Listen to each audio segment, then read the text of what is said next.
example, your close friend has achieved something remarkable, for example, has just bought a huge house, has just, whatever.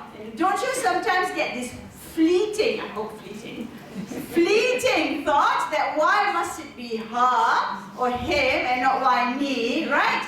Right? This is again your inner speech. And if you don't do something to arrest it right away, if you don't correct it right away, it can be quite detrimental, right? And dangerous even. So what do we do with our inner speech? Our inner speech is there, like it or not, it is active like crazy.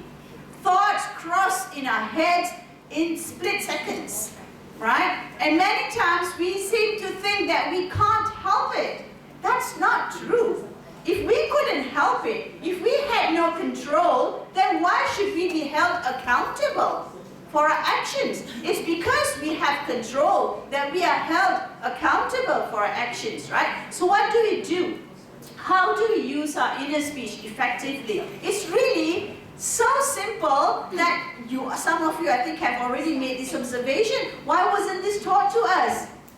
Like long ago. Right? When we have a wrong inner speech, we should immediately correct it. We should immediately correct it before it gets worse. Correct it immediately in order to guide you towards what is good.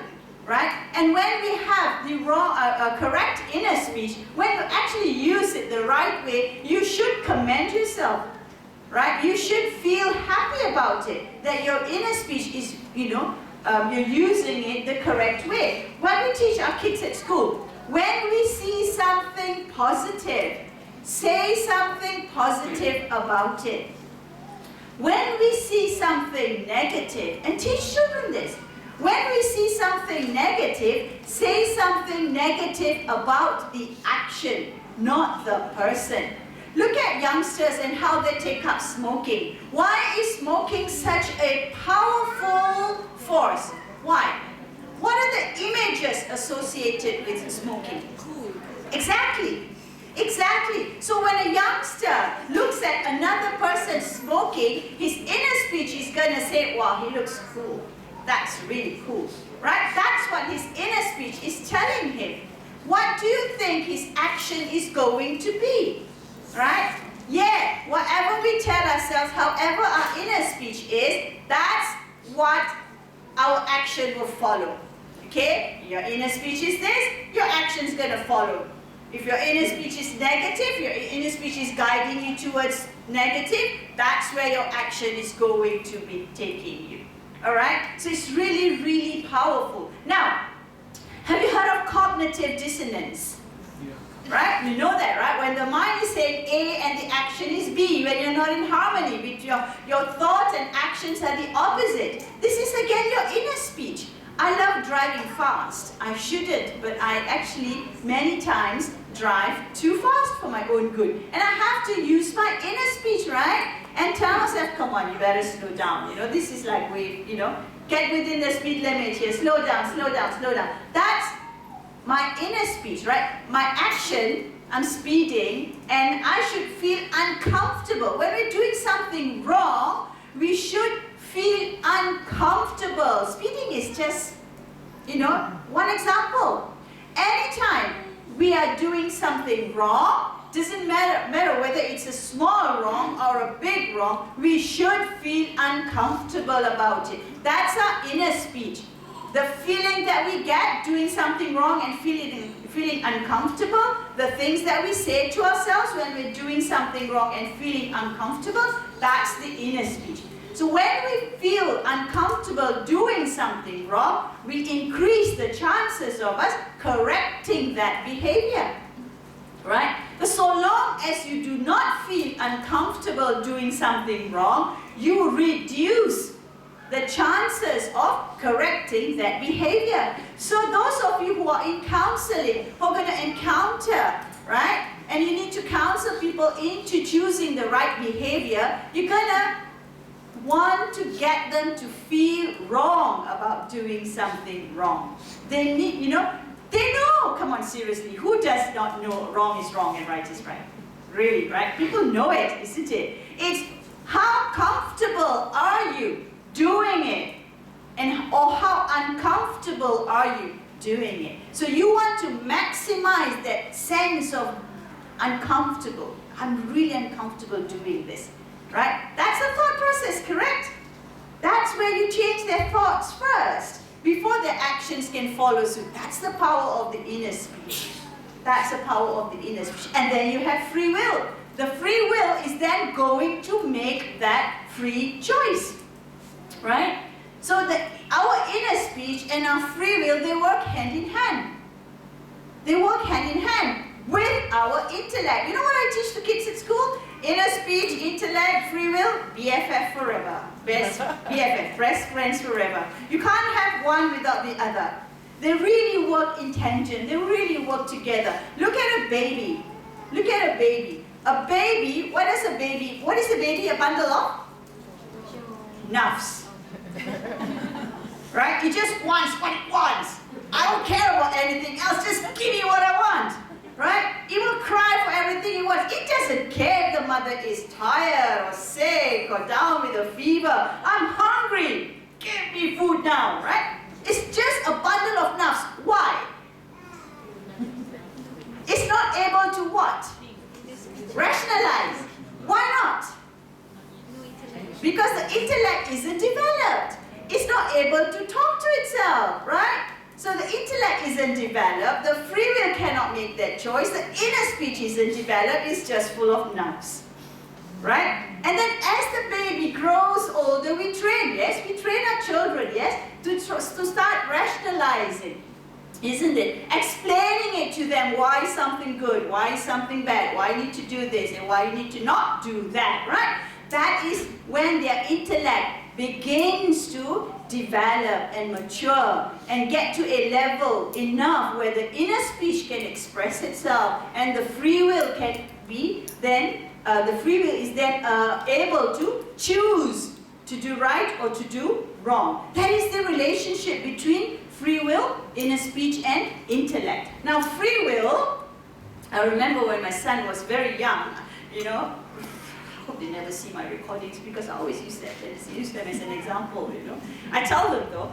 Now, they all attended French classes, and one of them, Mom, it's my choice whether I want to go or not. It's my free will. Because I've taught them. Whatever I learn, I go back home and talk to them about it, right? So they know it. It's my free will. I'm free to choose what I want, you know? And then, of course, I had to explain it to him that unguided, you think free will is guided or unguided? Which one? It's always guided. It's always guided. It's either guided by Allah or guided by shaitan. Right? So if we don't allow our free will to be guided by Allah, guaranteed guided by something else. Right? Okay? So when they are young, we need to train them to use their free will. Guided by Allah. Guided by right choices. Guided by whatever we know we need to do. Right? But when children are young, of course, we are teaching them these things. At our age, we already know is how much willpower can we exert to make the right decisions, right? So free will is never unguided, right? It's either guided by Allah or misguided by shaitan, right? So this is something else we need to remember. Then, of course, the intellect. Oh, I love the intellect. You know, when I demonstrate to the kids at school, right, when I speak about intellect, I will ask a question like something like, who wants to go with me for an outing next week? Immediately, so many hands will go up. And then after a while, they're like, oh, Teacher Azra, but where are we going? What time? I have to ask my parents, you know? And then, what's the lesson behind it? The intellect needs as much information as possible in order to make choices, decisions, informed decisions, right? If the intellect does not have sufficient information, right, whatever conclusions or decisions you make or choices you make is going to reflect that lack of information or knowledge, right? If it has flawed information or knowledge, what do you think the action will be? Flawed, right? If I think, oh, the movie's starting at 3 p.m., so I get there at 2, only to find out that it started at 2. Correct? Wrong information, wrong action. Right? The intellect, our intellect is the analytical part of our body. It makes decisions based on whatever information it has. It will analyze, rationalize, based on whatever you have in here, which is then, right, which then underlines the importance of us feeding our intellect with as much knowledge as possible. Objective knowledge. What does objective knowledge mean? I remember when I learned this from the late professor, when he said, fill it with as much objective knowledge as possible. It hit me like a ton of bricks. What does it mean, objective knowledge? All kinds of knowledge, really. We tend to listen to people we agree with. Yes? We tend to listen to people we are aligned with, people we agree with. We discount people we don't agree with. But hey, there's something to learn from everyone. Right? There's something to learn from everyone. Even from people you seemingly disagree with. Because information is information. The truth, right? Truth and knowledge is independent of its source. Independent. Someone you don't like can tell you the truth. Someone you don't like can be a source of your information.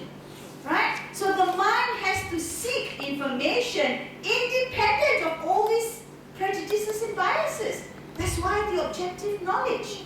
Right? Someone who has the worst human rights record as a leader can talk about human rights and still be correct. He's not wrong, it's just that he's not practicing it. Right? You see now, I want to listen to him talk about human rights when he abuses his own people. Right? But what he's saying is correct. Right? Because knowledge, truth, information is independent of its source. So because our mind makes decisions based on whatever knowledge it has, we need to give it as much information as possible. Anytime we feel confused over an issue, what is our mind telling us? We don't have enough information. Anytime we have this feeling of confusion, being unsure about something, is our mind cueing us. Look, man, need more information here. Go out and get it. You know, I so many times, you know, I get youth coming to me, you know, youngsters, they're on this journey of knowledge, so they listen to various people, right? And then they, you know, they come, you know, once in a while I'll get them coming to me and asking, they want me Auntie Azra, by the way, Auntie Azra, this scholar says this, and this scholar says that, who do I follow? I'm so confused. That's the cue for you to go out and get more information, more knowledge, right? Because you don't have enough, that's why you're confused. Once we have, you know, the mind is able to identify, you know, when you have sufficient knowledge to come to conclusions. Now, what am I teaching the year 4 at school? We just concluded the lesson last week about logic, the various stages of logic. Simple logic, linear logic. A child sees an iron, the iron is on, goes and touches it, it's hot. The child will pull the hand away, right? Next time, even though the iron is turned off, the child is going to think it's hot. Linear logic, simple logic, iron, hot, don't touch, right? When we are young, we use simple logic. Now, as we grow older, our logic must advance. Our intellect is advancing, so our sense of logic got to advance, right? Which means that I tell the students, okay, look, what do you guys want to be when you grow up? You know, someone says footballer. Okay, don't come to school, just go home and practice football because you want to be a footballer. So you're going to be good. Are you really going to be good at football? Right? What do you want to be? I want to be, I can't remember what, architect. Right? Okay, only learn subjects related to architect. You're going to be a good architect, but not good in anything else. Or much else. Right? That's what we call planular logic, where you study along a plane, just one particular body of knowledge. Then we tell them that there's this concept of spherical logic, where you're studying as much as you can, from as many sources as you can, about as many things as you can. See, when the mind has a lot of information, it's going to be able to connect dots very effectively. Very effectively, right? So this is the intellect. It's amazing. I mean, you know, when you're telling children these things, you can literally see their faces light up. You can see their faces light up, okay? So the intellect, the role of the intellect is really, to me, not emphasized enough. You know, we tell children, think, come on, you know, Malaysian kids, Malaysian students, they don't know how to think outside the box, they only do as they're told. About many kids we say that, right? Because of our education system, isn't it? Right? Because they're really not trained to think. They're really just trained to do. They're just trained to follow. Okay? But be prepared. When you train children to think, be prepared, because they're going to question you back.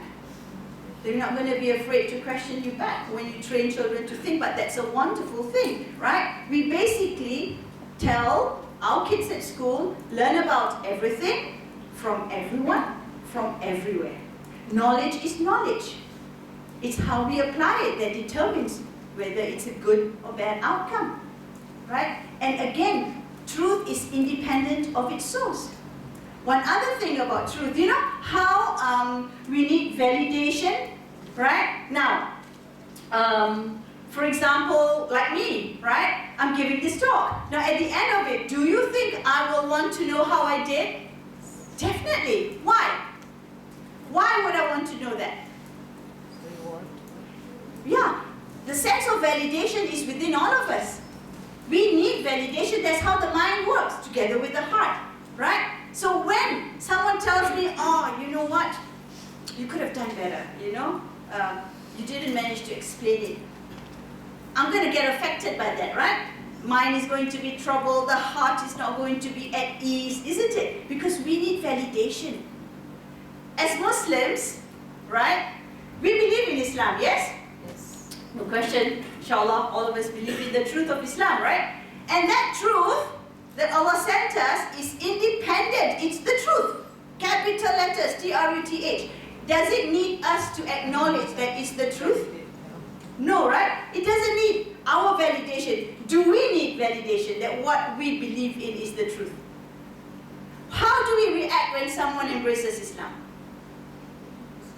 We feel good, right? Yes. Why? Why do we feel good when people, especially if it's a white person or a famous actor, right? Why do we feel good? Because it validates our own belief, right?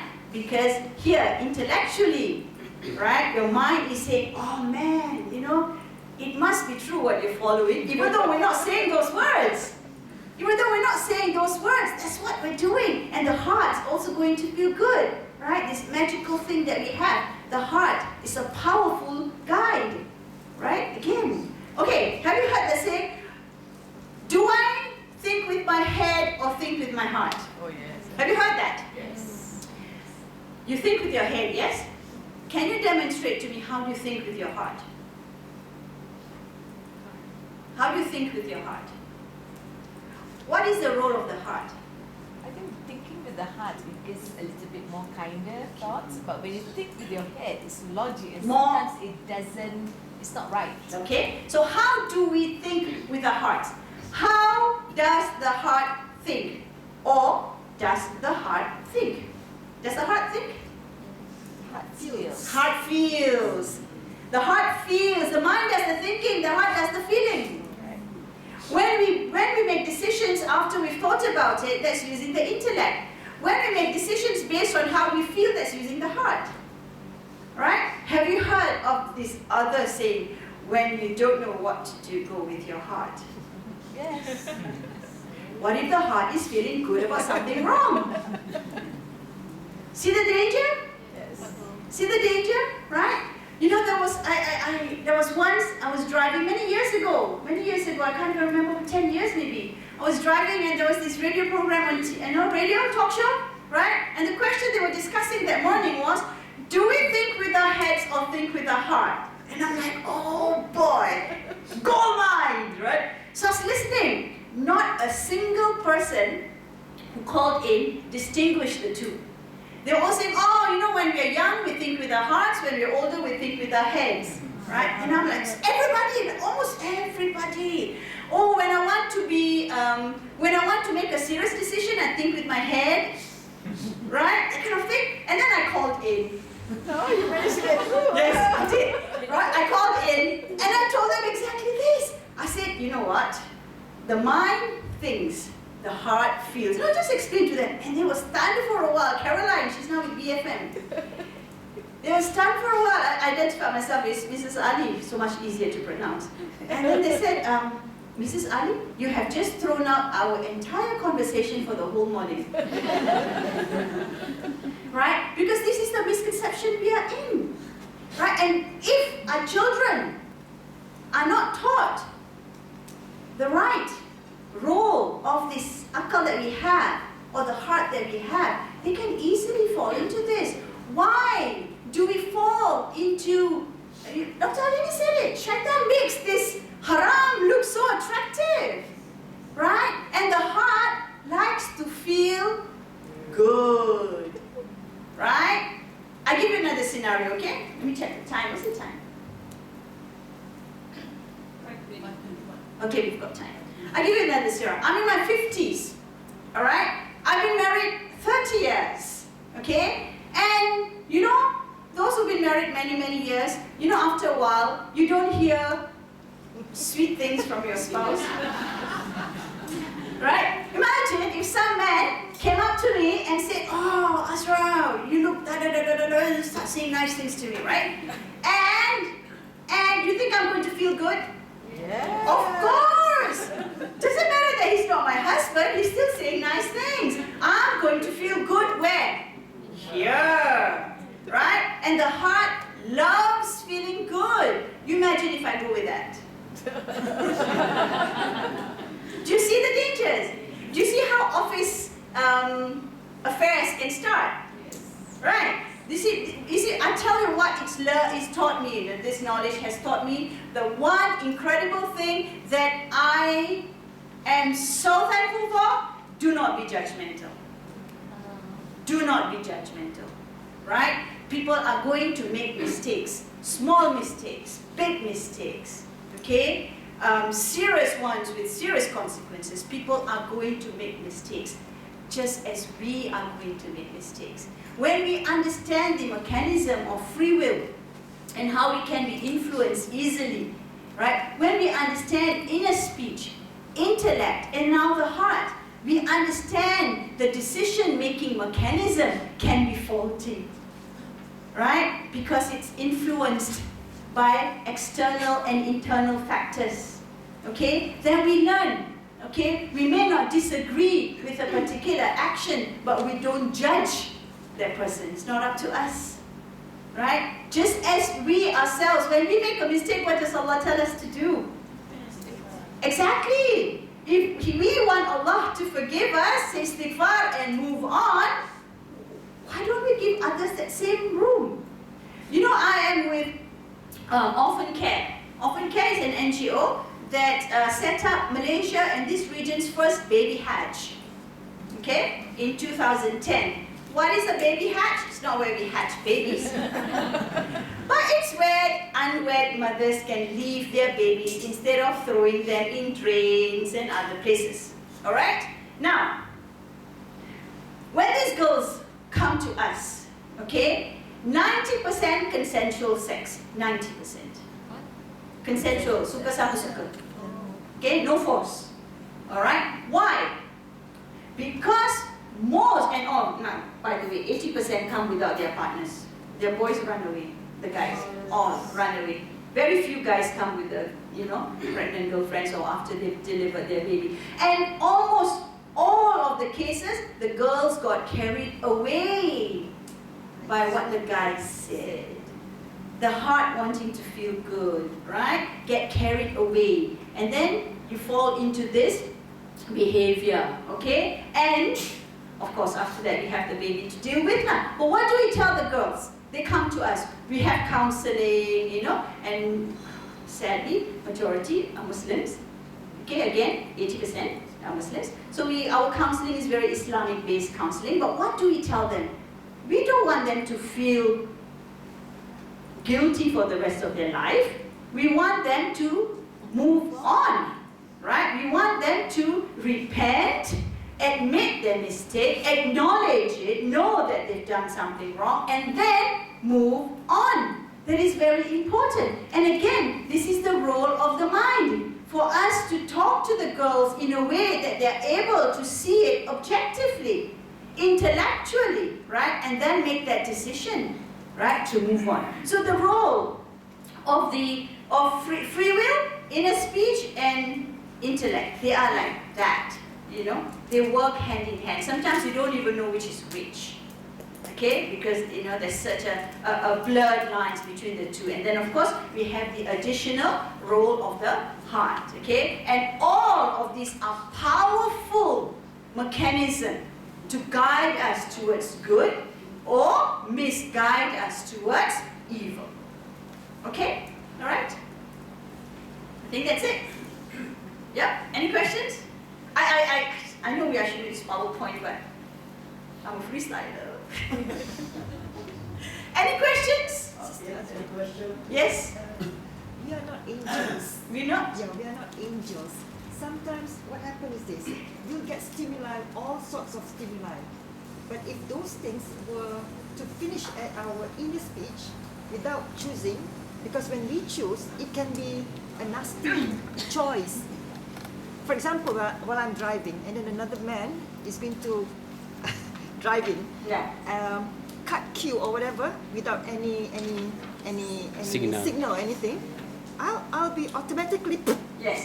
that madness will really bum like that, Yes. and the word will come out from my mouth, Yeah. stupid. So that will be my choice of saying stupid, Yeah. which is satanic, I think. Yeah. Because, but these are the things which I feel that if I don't say anything, I'll be angry, but I don't say it out, I think I'll be saved. Okay. Yes, you're right. But we are humans. We're not robots, right? That's the beauty of being human. Okay, we're not robots. But you see, that is just within us, right? And I do that all the time. And my favorite was idiot. Right? So someone drives in and cuts in. Yesterday, I saw one of the worst things ever. I was trying to turn right, the light was green, and this woman came from the left. She was clearly beating the red light by, I don't know, because we had already moved and we had to stop, and she was turning right with her 1-year-old toddler in her lap at the steering wheel, right? And immediately, right, I reacted. How? Idiot, mother, right? Assuming that's the mother, right? So immediately the reaction was that. Now, we are humans, we have to remind ourselves of that. Right? We have to, and in some cases it's harmful, like in this case it's more harmful to me because I'm unable to control myself. Right? Not harmful to the other person. But don't at the same time be a pushover when you see something wrong. Right? When you see something wrong that happens in front of you and you're able to address it, you should. Right? Don't think, oh, I should control myself and not say something about it. So there is a balance between what's harmful to us, what's harmful to the public that we need to address. But yes, the inner speech has a important role in that. Like yesterday when I saw those girls, young kids selling, right? I couldn't not go up and say something to the mother. As soon as I walked out of the restaurant, I saw 2 women sitting, and I saw the girl there, and I asked, who's the mother of this kid? I couldn't not say anything, right? And that was again my inner speech because it troubled me inside. While I was having my meal, my inner speech was troubling me. What are these kids doing? Where are their parents, right? So this is how inner speech actually pushes us, And remember, it pushes us to the negative as well. It pushes us towards evil as well, right?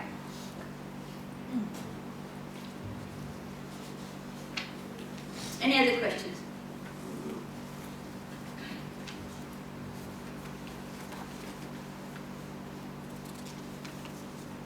For Dr. Alini, maybe? Yes. You mentioned how sometimes that this speech pushes you towards good, and then that will sometimes translate into action. What if, like, for example, like you see something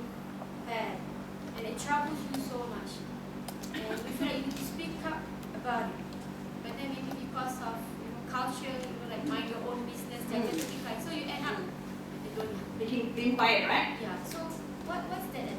Yeah, because here we have now, today, we have a culture where being good is seen as losers now, right? Standing up for what is right is not fashionable.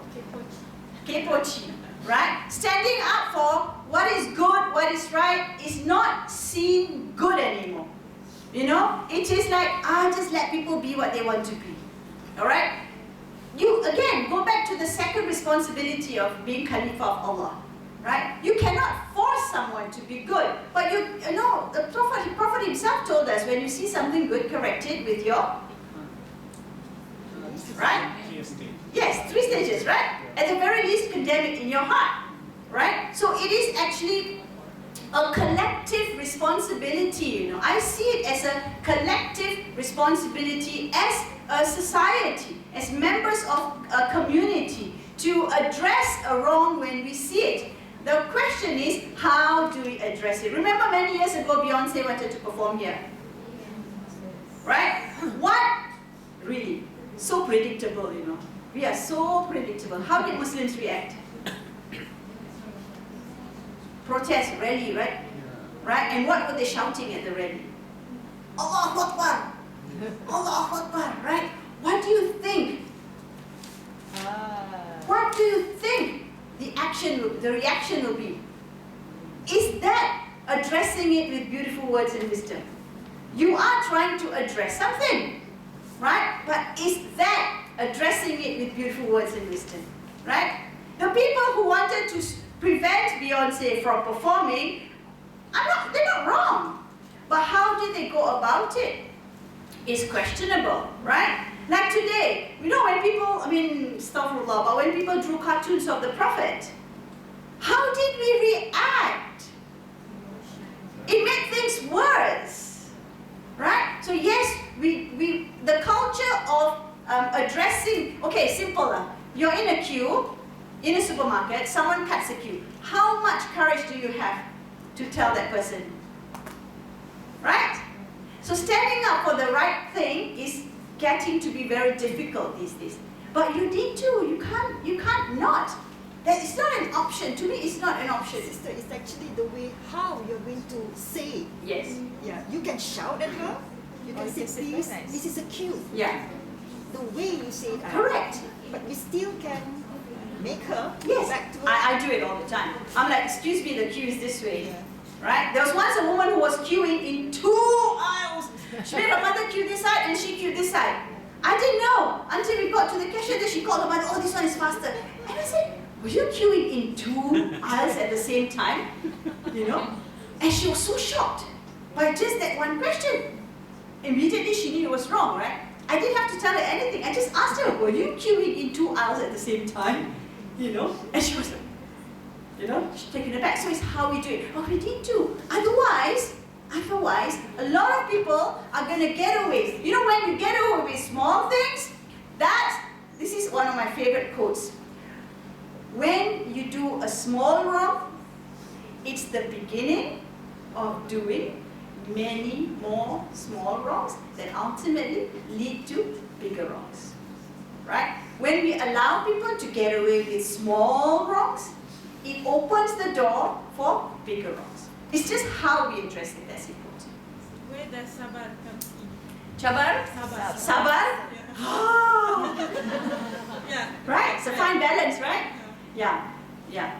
So for me, when I see something in public, right? When I see something in public, if I see people renting shisha out to youngsters, I will go and speak to him. I'll speak to the shisha guy. That one cannot sabar. Right? Okay? When it affects, okay, I use this as a guide, not always perfect, right? But our Sharia meant to protect 5 things. Right? Our life, our deen, our progeny, our wealth, our akal. Right. So anytime any of these 5 are threatened, we should do something about it. It's just how we do it. So usually I will do something if it's in public and it affects other people. I usually will say something. Like once I saw a guy slap a girl, his girlfriend in public. I cannot be quiet. I just went up and said, did you just slap her? Right? And I see during Friday prayers, I used to wait for my boys at the mall while they were at the mosque, right? And I'll see our youngsters, right? I don't go and say, hey, pergi sembahyang. I just go there and say, adik tak pergi sembahyang ke? What are they going to say? Tak. They can't say, tak, no, I'm not going, right? But for me, when it's public, and then when it affects the well-being of others, then I feel the need to do something or say something. But if it's like private or something that, you look, I'm involved in the Palestinian cause for, I can't remember how many years. My children were really, really young, and my eldest is going to be 30. So I've been involved. That requires patience. Something like that. Right? Something like that requires patience. I've set up an NGO that helps refugees here in Malaysia. Tomorrow, inshallah, we are distributing food aid to 1,000 refugee families. Right? And every day I get people calling me, Sister Azra, can you give us some? Can you give us some? And the reality is I can't give all. That requires patience. Right? So I think at the end of it, we ourselves will know, right, when we have to exercise patience and when we actually have to step in and do something. Yeah. Yes. I have a question. If there is a youth who enter masjid, which are not properly dressing, maybe they have a kind of tattoos in their bodies or anything. The approach, some of the people, they approach in the way, make them run away and leave the masjid, right? And or some mothers who bring children to praise, and the children make noise, and then they say, oh, next time you don't bring children, make noise, this and that, and make these ladies away from masjid. So how this approach? Okay, two parts, right? The first part, the youth, right? You should go to Singapore, man. You should see how many guys with tattoos go into masjids and are allowed to go in, right? Because that's one of the realities we are dealing with today. Better to have that tattooed youngster come to the mosque than not come at all, right? Okay? And I don't want to be responsible for anyone being turned away from the mosque. Okay? In fact, I addressed one mosque officer, my young son. My children from the time they were young, we go to the mosque, they were trained to pray with my husband, the boys, right? And not in the boys' saf, because really, boys' saf, they do nothing but play, not pray, right? So he was next to my husband, and this mosque security pulled him by his ear to go to the back. And I went up to him and I said, if my son doesn't come back to the mosque anymore, you take the responsibility. Okay, it's because of you. Okay, I had to do something, right? Right? So how we address is important. I would rather, we had our first youth camp in 2003 for KL youth in English here in Jandabai. And we had youngsters coming without tudung, and one of the parents was upset. How are you allowing these people to come to your youth camp without tudung? I said, if I say no, you cannot come unless you have tudung, what do you think will happen? They'll put the tudung and come, or they'll not come to the camp? Exactly, right? It's better for us to open the doors rather than reject them. So I'll tell you another incident here. One of my friends, she's French-Moroccan, wonderful girl. She went to Masjid Wilayah to pray. And she drove in, as she drove in, she put her telekom on in the car. Doesn't wear the hijab, And the mosque guy, the security, saw her driving in without a hijab. And when she wanted to enter, forbade her from entering. Okay? Forbade her. Of course, we took the case up. And he, I don't think he got fired, but he got fired. Right? And I think the way we approach our youngsters has to change. We have to approach them here and here. Right? So how do you approach their intellect, which today, by the way, has a lot of information. Right? And how do you approach them here? When they are young, their heart is like full of emotions, right? How do you approach? That's the trick we have to learn. right? And I feel that knowing how the inner speech functions, knowing how free will functions, knowing the role of the intellect, knowing the role of, whatever you're learning earlier, right? How our society is today helps us in understanding them and then knowing how to approach them. Laws of learning, for example. Laws of learning teaches us how learning takes place.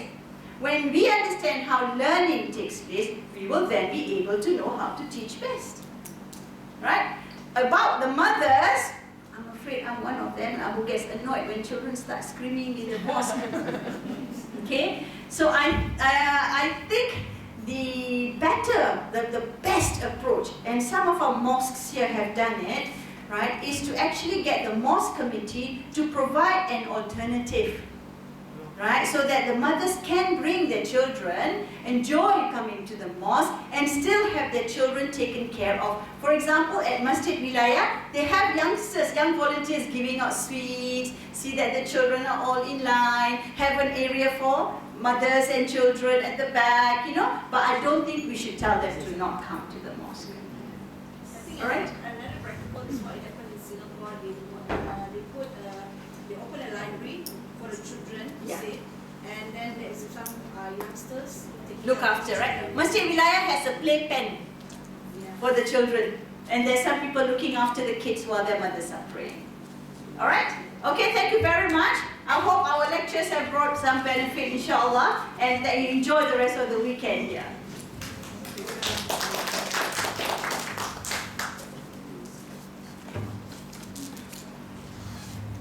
Just a short announcement.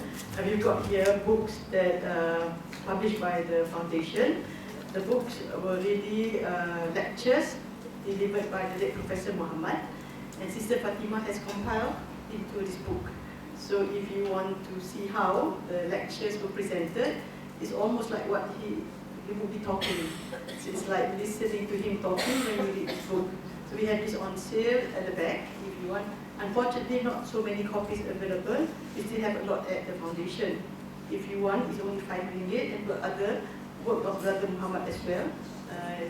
Exactly like what he has delivered when he was around.